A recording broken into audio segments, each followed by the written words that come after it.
Welcome back. That's quite the 1,000-yard stare. Believe me when I say that you did everything you could have done, and even found time for a little collateral salvation, despite my instructions to the contrary. I won't feign disappointment. You were as noble as the situation was not. I only hope you weren't expecting a neat and happy ending, or I would have cushioned you better for the vertiginous letdown. This was only a small, ugly battle in a long, long war. Remember Solomon Island as a learning experience all about evil. Evil cannot be swept under the rug, buried beneath the artificial turf.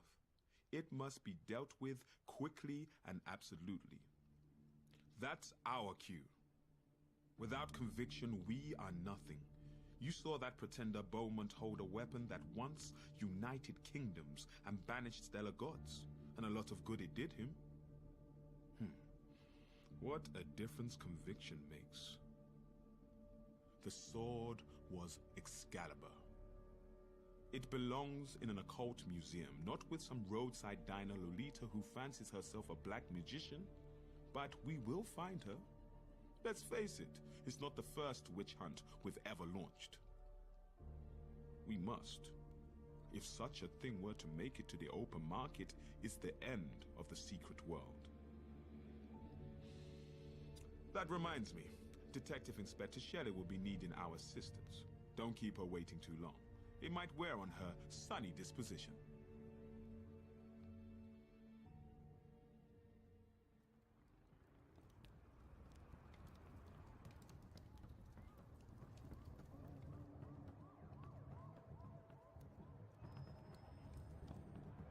To what do I owe this honor?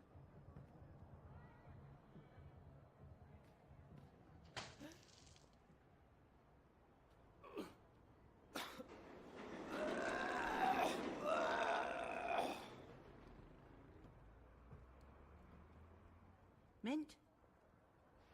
Terrible habit. I needed to quit smoking, but I think I'd have to start again to get off the mints. Ritual murders are tough on the digestive system, but it is part of the job. Part of this assignment. It's tough and it takes some getting used to. Not everyone does, so they keep having to send me fresh meat. You'd think they'd do a more thorough job with the psych evaluation. The assignment is called Cults and the Occult for a reason. While you were out of town, we tied a couple of homicides back to the exotic black markets here. Unnatural homicides. If murder was ever a natural part of things. We'll take care of it. We always do. But before we do, you'll need to have a poke around the crime scene. Some things need to be kept out of the official reports, even if the reports are automatically filed under Agenda 71. It's procedure. Besides, Sonic likes to send his own people for anything of this nature. I assume he told you what you're looking for. Frankly, I don't want to know. I'd warn you, but I imagine you've seen worse since we last met. One more for the road? It might help keep your breakfast down.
is Nick Lamb. I'm recording this as a reference for those who come after me for future research. I retrieved an item from a crate that came through the warehouse. I could hear it from my office the night it arrived. It whispered to me. It's an Egyptian mirror in the shape of anchor.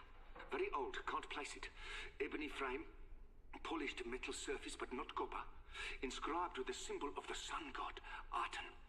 But most incredibly, it's full of stars. The mirror isn't a mirror, it's a window into another world. I'm going to London. I have contacts there, and I can find the tools I need. Ingredients. I'm going to find a way to open the window.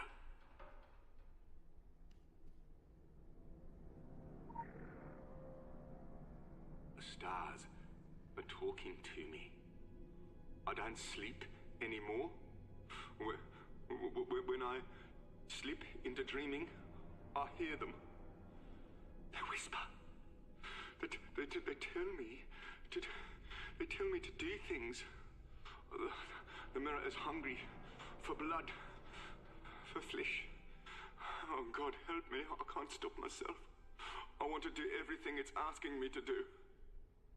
Oh, what's happening to me?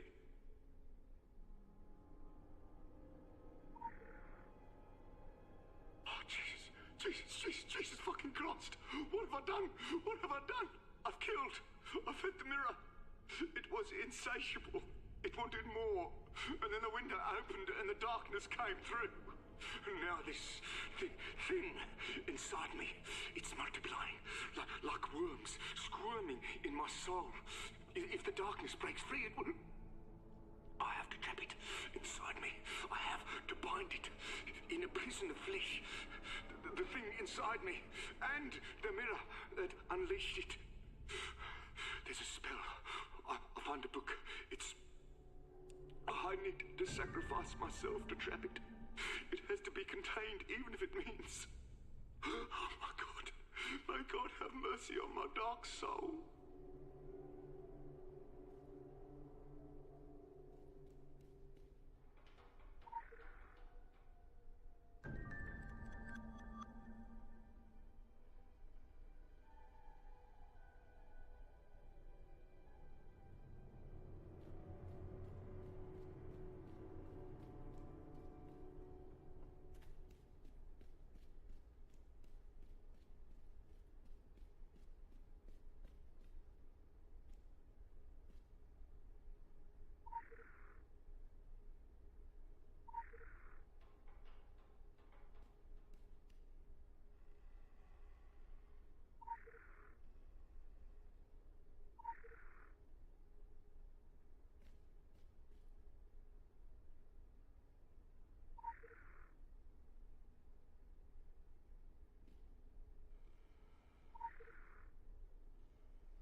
Oh, it's worrying. Shocking, but nothing new or indeed entirely unexpected. Oh, trafficking in a cult. Paraphernalia is older than time. King Solomon had a famous collection, and I'm told Xerxes was a keen hobbyist in his prime. That's not all we hear about Xerxes. He was a man with a sizable body of work. Glimpses of ancient erotica. First edition? I'm sorry. Are we interrupting? The black market. our technological evolution is something of a myth. The most powerful items in the world are all very old, very, very old, unfathomably old, and equally priceless. Redistribution of that wealth began around the time of the Phoenicians, which is in itself an interesting story. The Phoenicians were cleft from the bosom of the Templars. The two brothers were at the head of our organization until they suddenly parted ways. Over a woman? It's usually about a woman. How exciting. How droll. Always a bum rap. One founded the Brotherhood of Phoenician Sailors, or as they are known today, the Phoenicians. So, it could be said that this despicable practice, well, you know, it's our own fault. Undoubtedly why the Templars have always been adamant about policing this trade, Venice directives or not. But even the Phoenicians knew the rules. Unwritten, unspoken, but rules. These items should never find their way into reckless hands, no matter the offer. I mean, the alternative is disaster. Well, I think we could all use a stiff drink after that.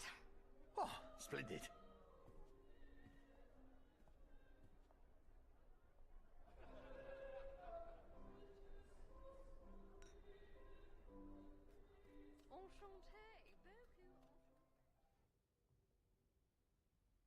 Were I someone of loose morals trafficking in forbidden relics, heaven forbid, Egypt would be quite the honeypot. Its ancient evenings are still heavy with power. Stop me if you've heard this one before.